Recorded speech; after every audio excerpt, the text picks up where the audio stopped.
It's episode 1287, and it's the Relevant Podcast here in Orlando. I'm your host, Cameron Strang, and joining me from Loverland, Virginia, it's Jesse Carey. Hello, hello. From Nashville, artist, producer, mogul, Derek Miner.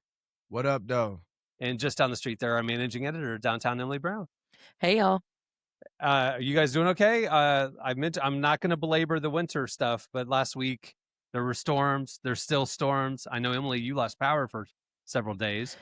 Just 3 days. Unfortunately has not been the worst that I've ever experienced, but I still don't wish it on my worst enemies. Just 3 days is crazy. Yeah. and 8-degree temperatures. Yeah. How did you occupy your time during those 3 days, Emily? Well, I had a fully charged Kindle before. That was part of my storm prep. I just moved into a new apartment a few weeks before, so I unpacked a few boxes. And then the last day when I woke up and it was 40 degrees in my apartment, I decided I'm going to escape to a friend's house so that I don't have to deal with this weather anymore. So some of my friends who didn't have power outages, I ran to their house and then got power back. Truly praise God. But I have friends who just got their power back last night. So we're recording this on Monday. It's been a week without power. Wow, that's not good. Yeah, I know. We fortunately, I saw a message. My neighborhood, some of my neighbors were losing power this morning, so I came to my office. But we didn't lose power. But I was supposed to be at a Magic game on Friday night with Cameron. And I was at lunch preparing to head to Cameron's house, and I got notified by Southwest. I was about an hour from Orlando that my flight was canceled for the following morning on Saturday morning. And I was like, oh man, okay, well. And then I saw, I got rebooked, and I'm like, okay, well, it's just this will put me home like late Saturday night. Not the day, not ideal, but I still make it work. Then I looked at it again. I'm like, oh, this is late Sunday night. And it's supposed to be even worse on Sunday. There was a real chance I could have been in Florida, which wouldn't have been obviously so bad. But have a guest room. I could have still been there today with how this thing. See, been. that would have been better for the podcast. Yeah, exactly. Trying to be a responsible parent and husband. I know. I don't know if your wife and kid would have liked that. Yeah, I know. Like that was what weekend. Cameron and I's text exchange was like. I gotta make the adult decision here. Fine. Anyway, well, we have a great show coming up. We're joined later by Trip Lee. You know him. He's a Christian rapper. He's one of the OGs on Reach Records. He has a new worship album coming out. Derek, how come you haven't put any worship albums out? Because I don't like making worship music. There you go. I was surprised. I was like, oh, another Trip Lee album. No, it's a worship album. It's a totally different thing. So we talked about that. But it makes sense because Trip is he's pastored a church for years. Like, that's a big part of his world. So it makes all the sense in the world to me. Yeah, it's a cool project. It has like Madison Ryan Ward and Naomi Rain, a bunch of artists that we love on it. So that's awesome. Yeah, so that's coming up Eddie later. grew up with Kirk Franklin, so he probably was like, Kirk, what do I do? Kirk was like, hey, look, just wait. He did? I think so. Yeah, I think him and Kirk's son grew up together. Oh, that's cool. At the end of the show, it's Super Bowl week, so we have a Super Bowl game coming up. I was getting that ready. It's going to test your knowledge on some Super Bowl commercials and halftime, and not sports, Emily. Who? Super Bowl snacks. I mean, like, I'm testing your knowledge on the wide variety of okay, Super Bowl that I'm more interested in. Yeah. It's actual Super Bowl trivia. I'm out. Before we move on to the Relevant Buzz, both you guys have something that I want you to plug before we move on. Jesse, you're up first. Tell everybody the news in your world. Oh, thank you. So a few months ago, I announced the project that I had been privileged enough to be the lead writer on. It's a show about psychological operations and how there are nefarious forces that are behind efforts to tribalize and turn people against each other.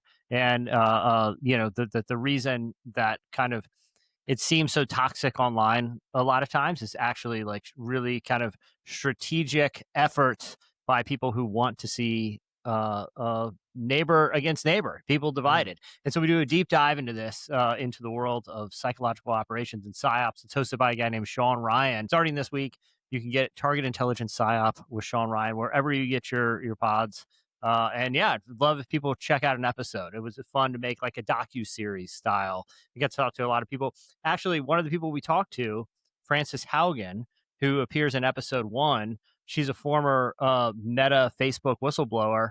The new social network movie is her story. But if you want to hear the story from her, not from Aaron Sorkin and Mikey Madsen. If you want to hear directly from her, you can check out episode 1. Episode 1, she appears in the. Say the name episode. one more time of the show.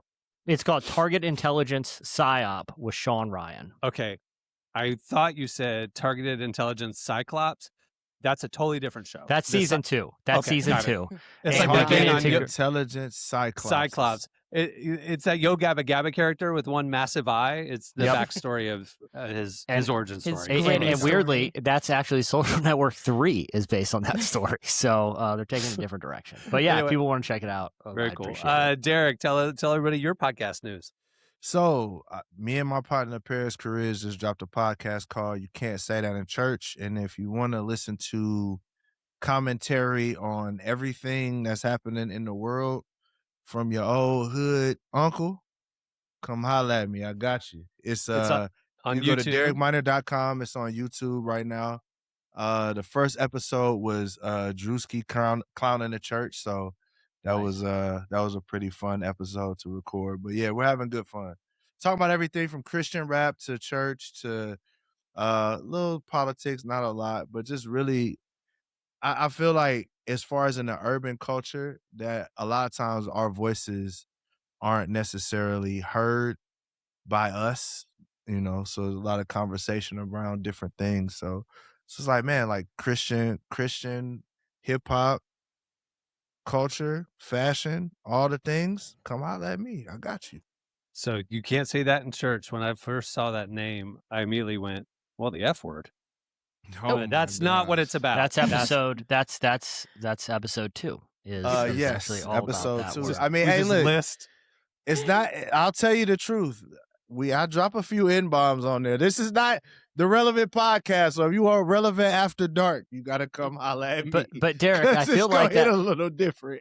I do feel like that warning is literally in the name, so you have that going for you. Yeah. Just let y'all Hey, know. we told you couldn't say it in church. Yeah. Don't get mad at us. don't get mad at me when you come over here. You hear a few choice words.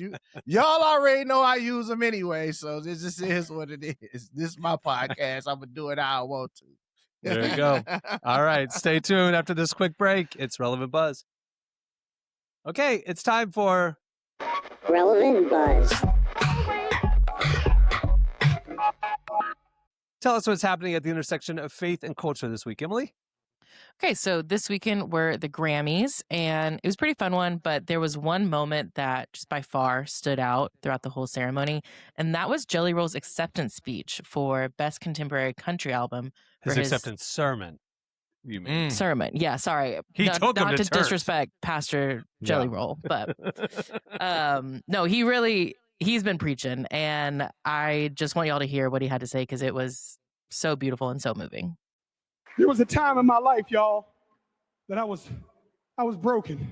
That's why I wrote this album. I didn't think I had a chance, y'all. There was days that I thought the darkest things. I was a horrible human. There was a moment in my life that all I had was a Bible this big and a radio the same size and a 6x8 foot cell. And I believed that those two things could change my life. I believed that music had the power to change my life and God had the power to change my life. And I want to tell y'all right now, Jesus is for everybody. Jesus is not owned by one political party. Jesus is not owned by no music label. Jesus is Jesus, and anybody can have a relationship with him. I love you, Lord.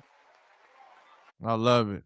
Wow. Hey, the crazy part is he doing what a lot of Christian artists would not be brave enough to do. Right? That's the irony of it, is because It's wild. it's like he comes up through country and rock, and now his relationship with God is on fire.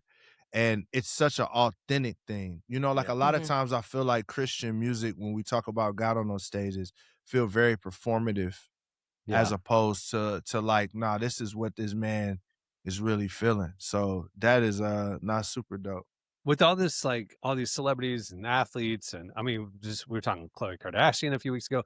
Like, it's been this thing that we've said this where it's like they are so outspoken about their faith because they found Jesus and he turned their lives around, and like they're sharing their testimony. Like they want everybody to know like what happened in their lives. And those of us who grew up in the church, it's almost like we don't have that same urgency to share the gospel as they do, because it's kind of been there, done that, and like whatever. I'm not saying everybody's like that, but I'm just like, it has been so refreshing and challenging and inspiring to me personally, just to seeing all these celebrities and athletes just so boldly talking about their faith.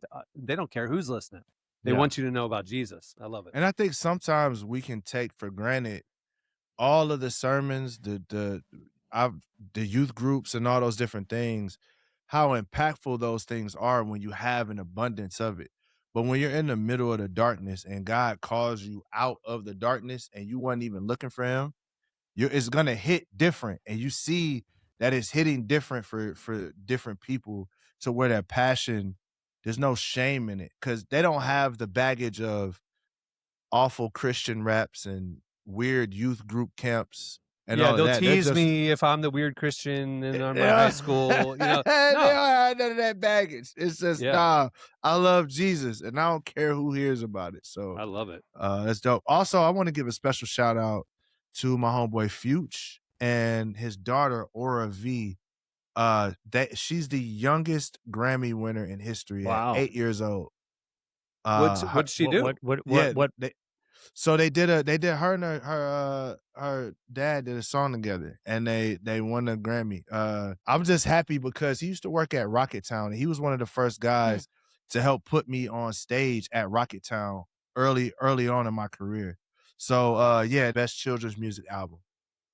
That was one of the like pre-show, like it wasn't on like the main televised event, but I did see it because he let her speak, and he's just like holding her up in front of the mic, and it's really cute. She was really sweet. He's a good guy, yeah. And Jelly Roll did that with Brandon Lake when Brandon Lake won for Best Christian Song. He held. So proud, so proud. My goodness.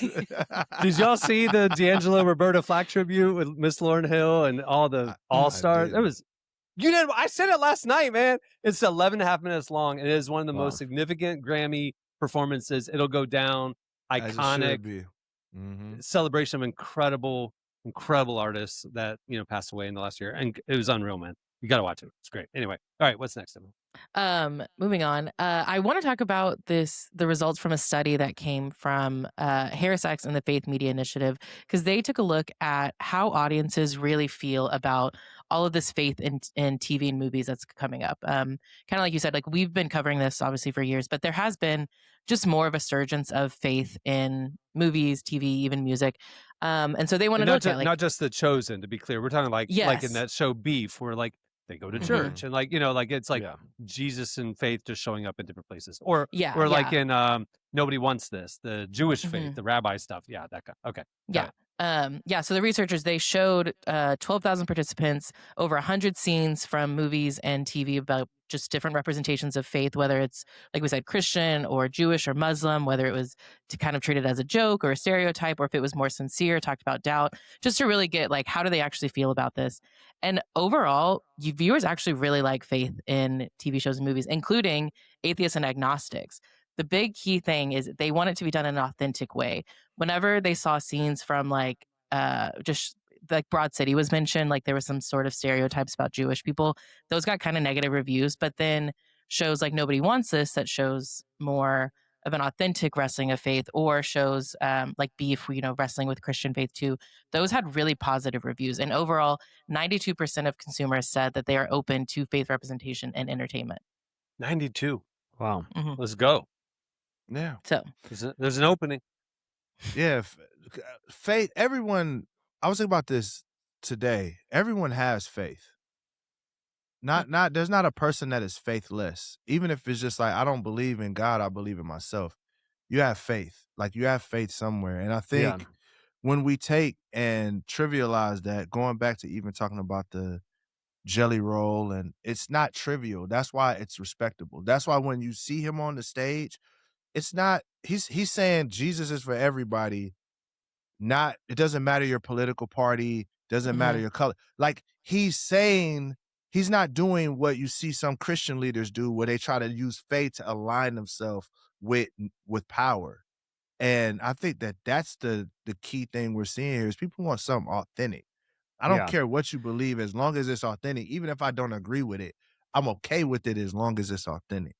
I That's what think I'm too. I think it's interesting too. There's probably some social scientists or something that could look at a variety of reasons, but like, you know, and we talked about it on the show a ton, like the death of the monoculture, where it's Mhm. not like there aren't these gatekeepers anymore, where there's only a certain amount of songs to get on the radio, a certain amount of, you know, albums that you can buy at the store, at the record store, you know, or TV in prime time.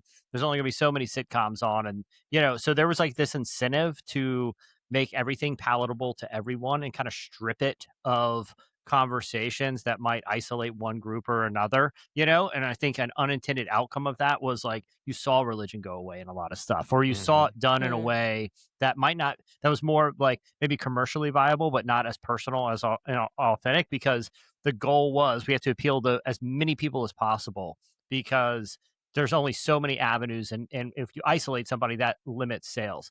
But like in the streaming era or the Spotify era or the YouTube era or podcasts, people will seek out things that are true and authentic because those gatekeepers are gone. And I think one of the outcomes is people are just more comfortable having those faith conversations because they don't feel like they have to be everything to everyone.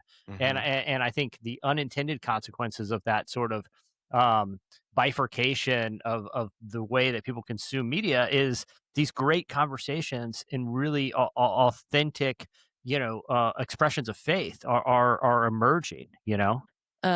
Well, speaking of TV shows, I do have 2 TV shows that are coming out this spring that I do want to highlight because we got kind of the first look from them last week. The first is actually the second season of Jury Duty, which I'm personally really excited about. I think we were all fans of the show. So the second season premise was revealed, and it is very different from the first one. So it almost feels like a new show, but it essentially centers around one person who is completely unaware of the sort of fake reality that has been crafted around him. So this season will follow a guy named Anthony who is starting a temp job at a family-owned hot sauce company, and that company is going on a weekend-long company retreat. And obviously there will be some chaos happening among that. So no juries are involved. It's No just juries. one Yeah. person in a situation with a bunch of weird people. Got it. Jury Yes. Duty, it was my favorite show, maybe of the last like 3 years, just because Whoa. well, I think to our point, to what I was saying earlier, it's very hard to come up with an original concept these days because you know everyone's trying everything. But the idea of having a sitcom where one person doesn't realize that they're in a sitcom, you know, that figure out a way through the framework of the show to basically have a scripted, like taking someone and putting them into the world of Parks and Rec or whatever it is with that level of absurdity, but they don't know that they're on a scripted sitcom. It was brilliant. Genius. I gotta was. check it out. I've never seen it before. Not But, once. but good. basically, Oh, it's so that's good. the idea: is someone gets elected for, you know, gets contacted for jury duty. They say, "Hey, this is actually being filmed so that we can teach people about the judicial process." Right. And he doesn't realize that it's all fake. Yeah. And that So he Derek, is in this world. the thing that is key is that there was an application process of like, hey, if you'd be interested in being part of this documentary, let us know. And so he applied and be like, yeah. So he does like where he's talking to the camera sometimes, but he thinks it's a documentary about the jury process. And so the judge And he the thinks trial, everyone else- trial, Yeah. and all the jurors Yeah. are all actors. And so And like like improv actors too. yeah, they're improv actors, and there's producers in their ears, like tell them, hey, do this crazy thing or do that. And so like, and it's really filming his reaction, saying this is really happening.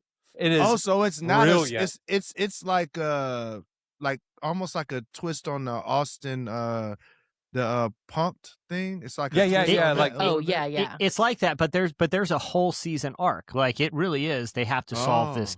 They have to solve a case, right? And the case gets Okay. ridiculous, and I mean, it's just like The whole lawyers thing. are And- kind of ridiculous. Yeah. Like Yeah. and Okay. he was so great, and he had no clue that it was all fake, right? I mean, so that's Yeah. the beauty of it, is like he was in this situation where everybody's in on the joke but him, and he was just perfectly cast. So now, So how a do they temp keep? worker, How will they keep going if people know this show Well, How so we that's did why not- I think that's why they had to do a completely different premise. They can't do So- jury again. It's now Yeah. a company retreat. So it's So I Totally am different. curious. So like I Okay. said, so he's a temp for this company retreat. I am curious how they're going to handle the camera situation. Like, Well, The Office, they did a documentary about an office. Why not? I mean, it's like Yeah. we're doing a little documentary about our new startup. Our hot yeah, sauce I brand. guess. Yeah.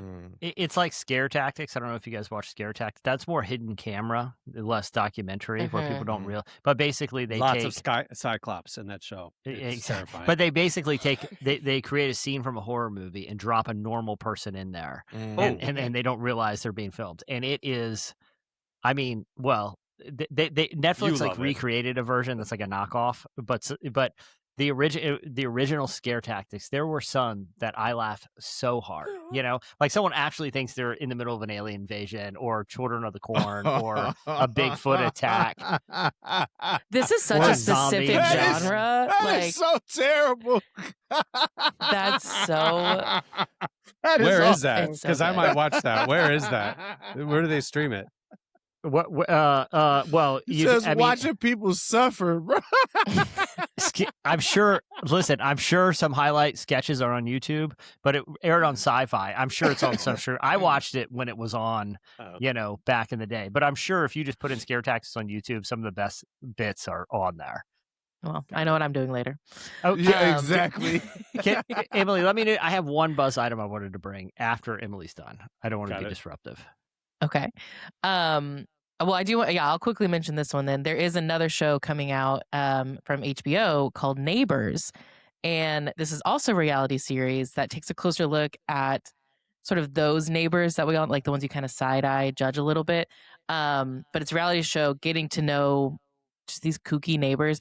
But it seems like the producers of the show were really not trying to like make fun of them. They really are trying to like humanize and empathize with them.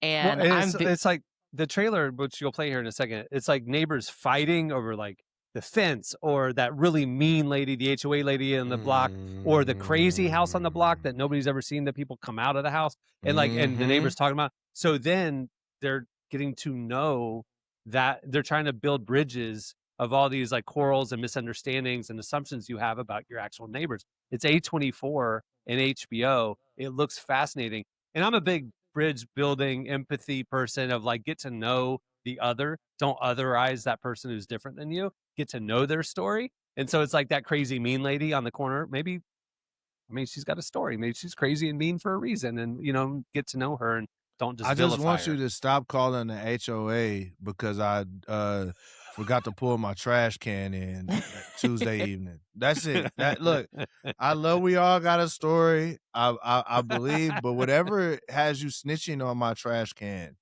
like I just want you to process it and move on from it. That's it.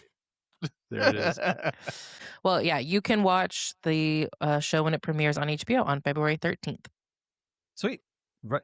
That's my Valentine's Day weekend plans right there. I'll just There be you go. watching that With some at crazy home alone neighbors. by myself. I probably shouldn't call them crazy. Sorry, with some eccentric neighbors.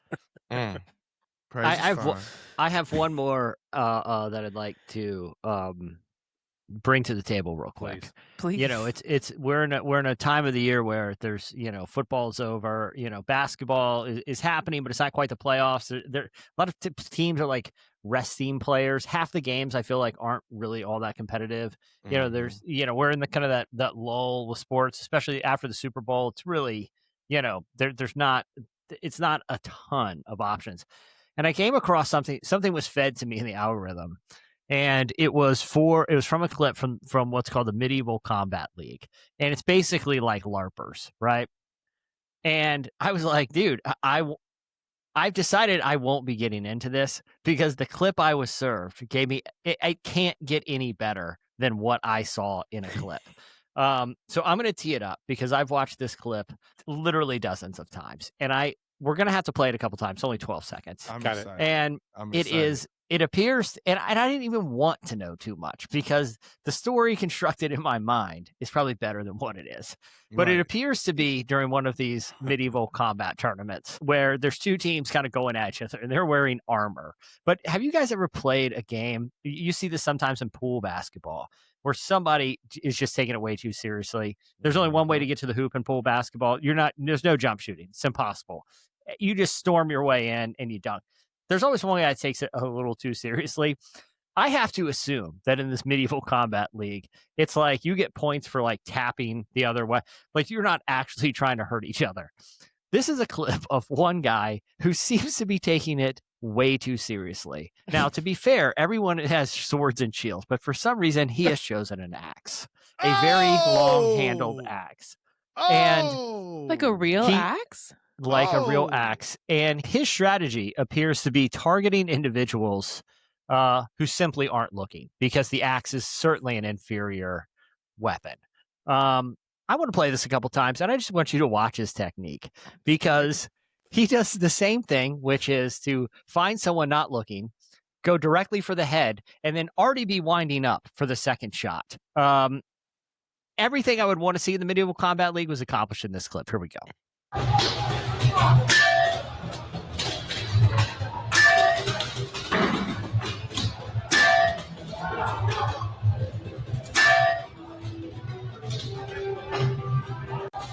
Now watch it back one more time. What is You'll see him first target an individual who's clearly looking in another direction. Wail him in the head. The guy looks over like, "Are you serious, bro? Did you just hit me in the head with an axe?" When the guy looks over at him and kind of shrugs his shoulders like, "Why did you do that?" The guy hits him in the head again and then turns and runs away. Then he sees a guy engaged in a sword fight. His move is to hit that guy in the back of the head with the axe. And then when he turns around, hit him directly in the head again. We're going to watch it one more time, folks. Thank you. Thank you. Mind you, those are real sounds. Oh,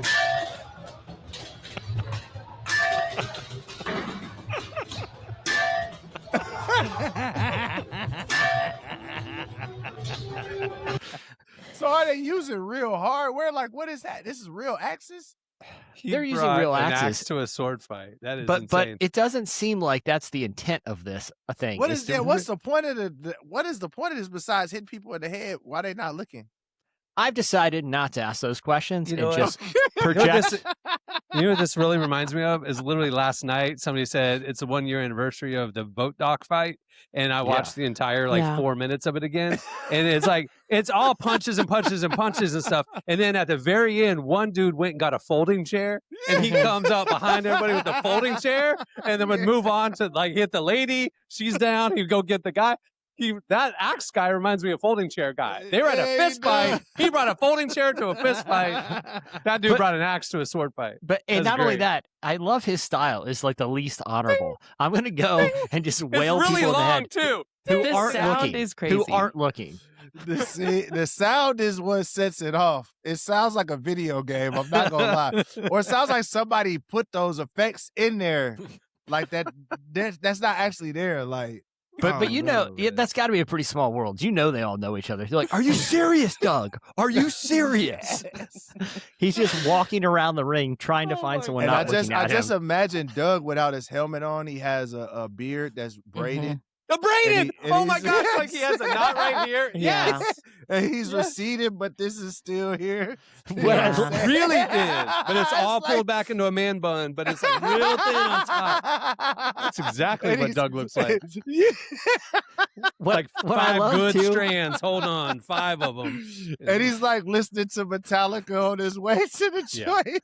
Oh, no question. But what I love too is that both times that Doug lands the sucker shot, like to the side or back of the head that the guy doesn't even see coming, both of the knights' reactions are the same. They look over like, what just What is happened? Doug doing? And Doug is already winding up for the second headshot.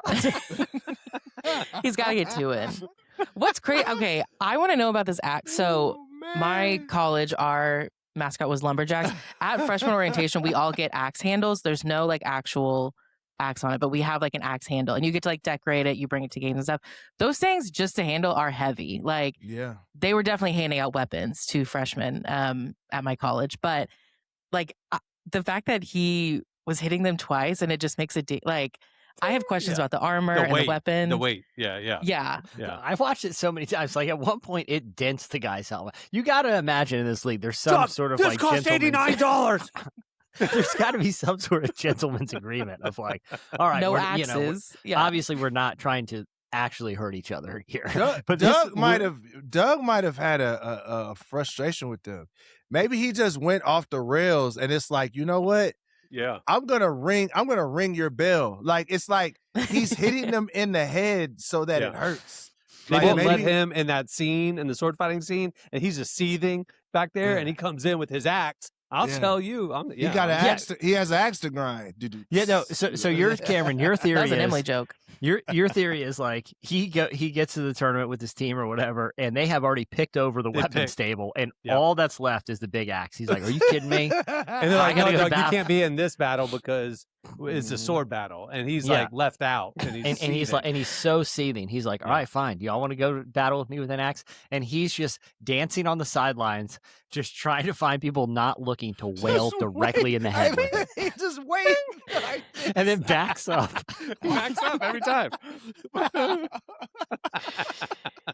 Well, okay, so relevant buzz is usually where we cover what's happening at the intersection of faith and culture. That's why I wanted to bring this, because I feel like there's it's right here. It's right here at the intersection. Cameron, you can edit this segment out, but I felt like it was very important to bring. I will not. But Trip Lee just got bumped, so we need to take a quick commercial break, and then Emily, you can wrap up relevant buzz with your conversation with Trip Lee. Stay tuned right after this.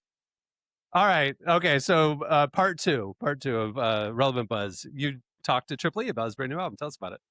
Yes. Like we said, it was his first worship album, which anytime an artist does sort of anything in a different lane, I'm always interested. But the fact that he went from rap to worship, which that is a big jump and a leap. Kind of like Doug with the axe, just a big jump and a leap, you know? It's just Trip Lee came out axe swinging with a new worship album. That's actually the cover. Crazy enough. It's all connected. That's why Jesse wanted to bring this up for Relevant Buzz. Right. We've now made the connection. I think it was an appropriate choice. Doug brought an axe to a sword fight. Trip Lee brought a worship album to a rap label. There we go. Exactly. Yes. Got it. So obviously I wanted to ask him what led to him making this decision. Before I get to his answer, I'm going to play a clip of the song so you can hear sort of the sample that we're working with. I live my head. I'm searching now. Where is a sweet glory I heard about? Can't find your face beneath this weight. What does it take to taste and see your great? I need you to draw my eyes to you, to you. Okay, that's okay. It's not. I didn't know what I expected from a Trip Lee worship album, but I'm here. Okay. Trip Lee has great taste, so. Yeah. He also collaborated with a lot of artists. So that was a song with Doe. He's collaborated with Madison Ryan Ward, Naomi Rain. Huge fan of Madison Ryan Ward right now. Just she's FYI. So great. Her new single is incredible. She's incredible. Yeah. Mm-hmm. So it's a good album, I promise. But anyways, here's what he had to say. By the way, before we get to Trip Lee, Madison Ryan Ward, everybody, she has a feature coming up in our next issue. This artist, if you don't know her, go search her on TikTok. Her live performance is incredible. She's got this soulful worship vibe, kind of. It's unreal. Emily interviewed her. We'll play this later on in a future episode, but I'm teeing it up. This girl played volleyball at the University of Oklahoma, big program. She's 6 foot tall. She is not an athlete who does music on the side. She is an artist. Her degree was some high level degree. Like, she's like 10s out of 10s. Just like, God, leave some talent for the rest of us, please. And she was so nice and kind. And I'm nice. Not even could you fair. be? I wish she was like a terrible person. I hate to report that she might have it all, unfortunately. Incredible artist, incredible athlete, kind, loves the Lord, brilliant. Stop. Anyway, go ahead, Trip Lee. That's awesome. Love to see it. She competes in the Medieval Combat League. Very diverse. Very diverse. I would actually love that so much. Trip Lee, here he is. Trip Lee talking about his new worship album. It's just something that was always in the back of my mind. And so I started writing some of these songs a long time ago and, kind of set it down for a second, picked it back up. So it's something that's been in the works for a long time. When I was pastoring in Atlanta, a church plant, and I'm, teaching pastor, and I was also over in the music ministry and Sunday morning. So I'm planning, I'm picking songs, and I'm thinking about how these songs are working in the life of our church. And, I think we probably give the music we sing together as believers less value and importance than we should. But it's something that's very important to me. And I thought, man, if I could give some, give my own offering to the space. It's just something I always wanted to do. Yeah, that's what I was gonna say. Him being a pastor, like, and I didn't know he was over the music, but it would make sense. Triply, you know what I'm saying? Well, he wasn't But, really. We actually talked about that. He was a teaching pastor, but he worked a lot with the worship pastor about like kind of what he was preaching on. He wanted the music to like work together because he was Yeah. like, worship can be so powerful. It's not just sort of the pre-show performance; like it is all together, like woven together like that.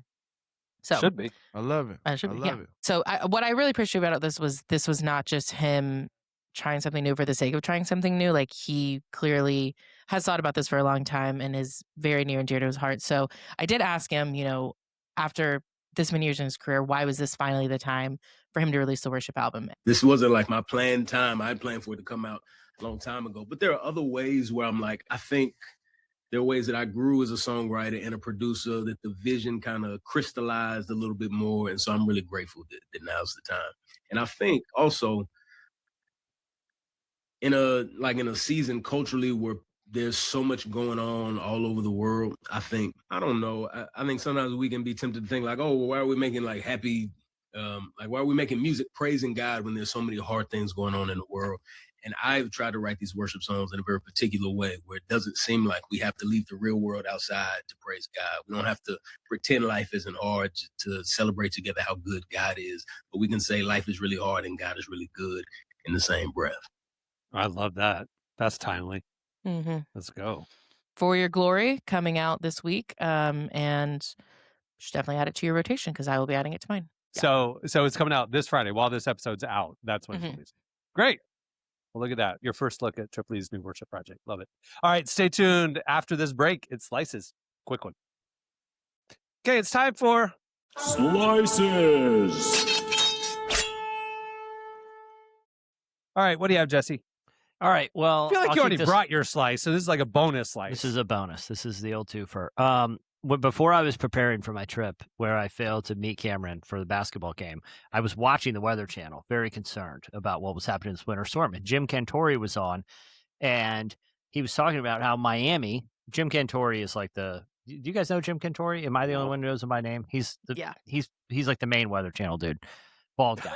I can't say I've ever actually watched the Weather Channel. So weather.com. Okay, go ahead. Listen, if there's one weather person it's Jim Cantori. Either way. Okay. He was on and he was saying that iguanas would be falling from the skies in Miami. That's how cold it was going to get in Florida. That's true. And that was a big deal. And there's a story about someone from a group that called Iguana Solutions. And she was telling people, they're going to be she collected hundreds of pounds of iguanas. And she said, the only thing is like she's encouraging them, you got to fetch these iguanas. They're an invasive species. It's not really clear. I think the residents of Miami understood that this was free game for iguanas this weekend, but it seemed a lot of confusion about what they should do after they collect them. Right. Because Jessica had noted that there were drop-off points where you could drop them off and they will be humanely disposed of. But she also added, you're not allowed to relocate them. But if you heat them up and let them go, and you do it on your own property, that's your choice. And then I saw videos on social media of people wandering the streets with just armloads and armloads of iguanas. We'll put them on the screen as you're talking. It's insane. Yeah. And it didn't seem like these people were planning on disposing of them. Do you guys remember that scene in Bridesmaids where they leave the wedding, that puppies were like the free gift? And yes, it gets, that's the scene where the main character has the meltdown. No, but Melissa McCarthy is like driving away in a minivan full of puppies that she just stole. Classic, man. yeah. And she's just gonna she's like for her it's like jackpot. It seemed like the residents of Miami were in one of those situations. They're like, guys, I just got like 40 free iguanas, and they just Emily, can you put them on the screen while we're talking? I need Derek to see this. I need to see this. So for the audio audience, what's going on in Miami is if it gets under 45, these large invasive iguanas, which are 3 to 4 feet long, they look like dinosaurs. They live up in the trees and they're protected because they're invasive. You can't mess with them. But they fall out of the trees. They get immobilized with the cold because they're cold-blooded. And so they just plop on the ground. And there's these like 4-foot-long dinosaurs laying all over Miami. And you're not, look at this. You're not allowed to touch them or mess with them because they're invasive. So the law in Florida, and these are not in Orlando, these are like West Palm and South, you cannot transport them because that'll spread them across the state. So it's illegal to transport them. So they did an emergency thing that if you've got all these like 4-foot iguanas in your way, you can put them in your car and drive them to a drop-off location. And so we will take care of them for you. But look at this. They are looking at the expression on these people's faces. They're keeping. They're so these. happy. These are keeping. They're so happy. Yeah. They're not taking them to no shelter. Them joints are going. One is going in the house. I don't know if all of them are. One's going in the house. Some of them are going on the black market. That's for sure. But that's how they got to Florida happening. in the first place. That's why the anacondas are all over the Everglades, because families in South Florida brought them in, got them on the black market as pets. They outgrew the iguana tank. They outgrew the snake tank. And so they would drive out to the Everglades and dump them. Like, we don't know what to do with the boa. We'll dump it. And then now they've spread because there's no natural predators in Florida. Oh, my goodness. So, yeah, down in Miami, look at Florida this. They got about dinosaurs, man. Florida is about to be Jurassic Park pretty soon. It already is.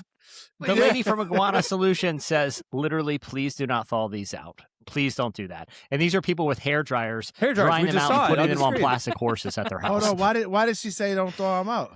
Because then you've got an invasive species species in your house or whatever. Like, you can't get rid of it at that point. None of those people. Every one of those people thawed every one of those bad boys out, and they're running around the backyard right now. Yeah, it's bad, man. It's bad. Anyway, Miami, like, you just be walking down the street, so a 4-foot dinosaur falls out of the sky. You guys know the scene in Bridesmaids I'm talking about, right? Yeah, where Melissa McCarthy is walking out with 17 puppies. That was literally the iguana situation. All right, time out. One question. I'm gonna go to my slides. My slides is quick, but what are they? How are the government going to get rid of it? They like bring them to us, or they just going to kill them? Humanely dispose of them. Yeah. Humanely dispose of them. Yeah. Oh, man. Yeah. Okay. So a lot of these guys are falling in love with, like, oh, I can't let you die, so I'm going to keep you. So like, one guy had like 9. I mean, they were taking over his body. That black guy had 30 of them in his arms. The black dude, he did not look like. And listen, I'm not. He was collecting. He was not transporting. He was collecting. I know I'm black, and I'm not supposed to say this. I'm around a whole bunch of white people. But look, I know somebody about to do something that they ain't supposed to be doing. He got that look that he about to do something that he know he ain't supposed to be doing. Like, I just feel like all his nephews about to get an iguana. That's all I feel like. Every nephew about to get an iguana. That's what I feel. And look, this ain't got nothing to do with race. I'm just saying. He did have a little twinkle in his eye. I'll give him free iguanas. And then the white guy that was right after him, the redneck dude. I know because I grew up around country white people. I'm telling you right now, he about to go skin them joints or he's something. eating them. He's eating some iguana boots. Skinning them, something. He about to do something. He's got his own plans. Yeah. He's got his own plans. Yeah. So there you go. Yeah. So cold snap in Florida, falling dinosaurs. Watch out for the iguanas. Sky. Yeah, that is true. It's a true story. All right, my slice is simple. The Simpsons did it again, and they predicted in episode 23 or season 23, episode 17, that AI was going to take over all the jobs in Springfield. But in the episode, this is what's hilarious about the episode, is that when Mr. Burns replaced all his workers with robots, the robots turned on him, and his old employees had to help him out. And that's how I kind of see things going. It's like, it put all this AI stuff. Let's get all these people out of here. And then eventually you're going to get a phone call back like, look, George, listen, man. Yeah, we can't control the AI anymore. Doug, put the axe away. We need you in the office right now. Yeah, I know. We got to unplug the AI, man. We need to go back to how it was. Hey, man, this AI is just—he doesn't understand that when you flip a burger, you don't keep flipping it. Like, it's like something. You know what I'm saying? Like, you know how when you talk to ChatGPT, it's like 90% right, but that 10% that is wrong on. really, really matters. You know what I mean? That's it. All right. Well, that'll do it for Slices. I didn't say it after Relevant Buzz. Go check out relevantmagazine.com every weekday. We're covering the intersection of faith, culture, and all that kind of stuff. All the crazy stories, too. Lots of iguana photos. Lots of iguana. Get the axe. Get the axe. Doug, there's an iguana issue. Get the axe. They're frozen. They're laying here. Go at it, Doug. All right. Stay tuned. We got a quick Super Bowl game. One has to go. Okay, it is time for One Has to Go Super Bowl edition. It's a Super Bowl edition. Super Bowl's on Sunday. So I have some One Has to Goes for you. I'm going to tell you 3 or 4 things. You tell me which one has to go. Emily, we'll start with you. Okay. The Budweiser Clydesdales, the E-Trade Baby. Do you remember that? That might be too early for you. Let me look them up. E-Trade Baby was a commercial in the 2000s, .com boom. Terry Crews, Old Spice, Screaming. Those 3 commercials, one has to go. Which one? I am going to get rid of the E-Trade Baby. I just looked it up. I'm good. It's terror inducing. I'm good. Yeah. I would absolutely take Terry screaming at me every day. Yeah. All right, Derek, the Doritos crashed the Super Bowl fan ads. Do you remember that from like 10 years ago? Where like fans made Doritos commercials? Got those? Tide, it's a Tide ad. And the Coinbase bouncing QR code from 10 years ago. One has to go. Anything's better than the QR code. That thing was so like post-apocalyptic. Just literally. Get that out of here, bro. All right. Jesse, GoDaddy's inappropriate ads. There's a correct answer to your list. Carl's Jr.'s messy burger ads or the Axe body spray chaos. One has to go. Listen, a lot of these made for uncomfortable viewing experiences if you have children or family around. So I probably the GoDaddy one, but I think the Carl's Jr. was pretty inappropriate too. Yep. So I'll go GoDaddy, but it could probably be either of these 3. Yeah. All right, next one, snacks, Super Bowl snacks. Emily, it's the number 1 day of the year, not Thanksgiving. It's Super Bowl Sunday, number 1 food sales day of the year. Okay, Emily, Doritos, Tostito Scoops, Lay's, or Pringles. One has to go. I'm getting rid of Lay's. They do absolutely nothing. Truffles are right there, the superior potato chip. So yeah, we'll get rid of Lay's. Yeah, I feel like it's a dipping sort of experience at the Super Bowl. Yeah, if I have to do something else with it, then just eat out of the bag. No. Yeah. All right. Derek, Coca-Cola, Pepsi, Dr. Pepper, or Mountain Dew. One has to go. Out of the party. Coca-Cola, Pepsi. Coca-Cola, Pepsi, Dr. Pepper, or Mountain Dew. Man, I'm cool on the Mountain Dew. Yeah. Yeah, I was gonna say there's a pretty clear answer here, and it's Mountain Dew. Yeah. Definitely not Dr. Pepper or Pepsi. Thank you. Yeah, those are elite. Jesse, buffalo wings, mozzarella sticks, jalapeno poppers, or pigs in a blanket. One has to go. I might enrage a lot of people. It's got to be mozzarella sticks. I saw this put to me the other That's crazy. Those pull. Hold on, but just hear me out. Those pull and peel. I'm on the boat. I'm with you. Those pulling. My axe is drawn. Go ahead. I'm about to crash Doug, the boat. Hold your fire, Dougs. Listen, those pull and peel mozzarella sticks like that come in the package. Yeah. Yeah. You know what I mean? Like if someone comes to you like, hey, would you like to eat 8 pull and peel mozzarella sticks right now? You'd be like, that's an insane thing to do. Like no one. So would do wheel that. of cheese. You just said, yeah. But they're like, well, what if I deep fry them and then hand them to you? Will you eat 8 right now? And it's like, you know what? That's a really good fact. Delicious. I feel like it's. Well, I ain't gonna eat no raw chicken leg either. But you deep good fry point. them. You did. Too much cheese. A lot of sins are covered in the deep fry. Okay. The deep fryer can bring some stuff back, buddy. You ever been to a fair? Boy, they can deep fry a boot. There we go. Fair enough. Get some iguana in there. All right. Somewhere in Florida, there's deep fried iguana. There's gonna be. It's free meat. Free meat. It's just falling from the sky. These things are huge. They're chunky. That's a lot of meat. All right. Anyway, last round because we're running out of time. Here we go. Emily, Lady Gaga jumping off the roof.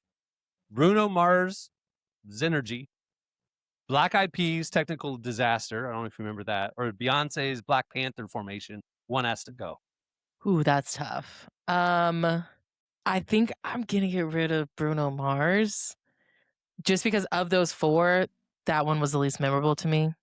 No offense, Mr. Mars. It was just a Bruno Mars performance. Yeah, which was great. Always fun, but yeah. Okay. All right, Derek, other end of the spectrum. Katy Perry's Dancing Sharks, Justin Timberlake's Nipplegate, Maroon 5's Shirtless Adam Levine, or Coldplay's Forgettable Set. One has to go. I don't know. The Katy Perry thing. Yeah, we can get rid of Katy Perry's Dancing Sharks. I like Coldplay. I like the set. It was a little boring, but I like Coldplay. So yeah. And I mean, the most exciting thing Coldplay's done in the last 10 years was the Kiss Cam thing. So they're not really known for crazy performances. That kind of made up for a whole generation of boring. It did.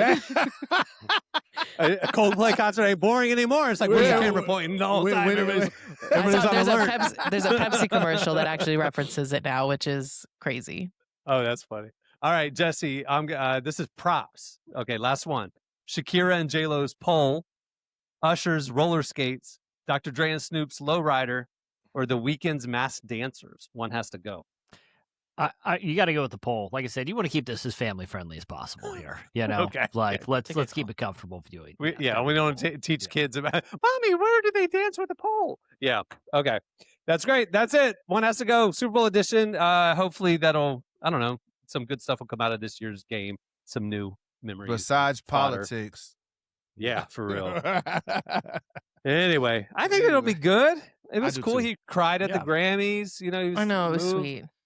SNL 50, I know it probably meant more to me last year. The SNL 50, they had a huge concert the night before the live show, and Bad Bunny performed, and he had this 1950s kind of big band, kind of Latin music, Caribbean music vibe, and it reminded me of Desi Arnaz and I Love Lucy, that kind of era of music. It was so good, and I was like, why are people upset about this? This is crazy. Anyway, because people are people. That's why. We gonna find something. We gonna find something to be upset about. Right? Exactly. We gonna find something to be upset about. I'm more on the You Can't Say That in Church podcast. Oh, y'all already know I'm getting lit. Let's go. Good. All right. On that note, we'll wrap things up. I'm Cameron Strang. I'm Jesse Carey. I'm Derek Minor. I'm Emily Brown. If you like the show, hit subscribe. Don't miss an episode. And make sure to check out every episode. We come out every Tuesday. Thanks for watching. Thanks for listening. We'll see you guys next week. Have a good Super Bowl.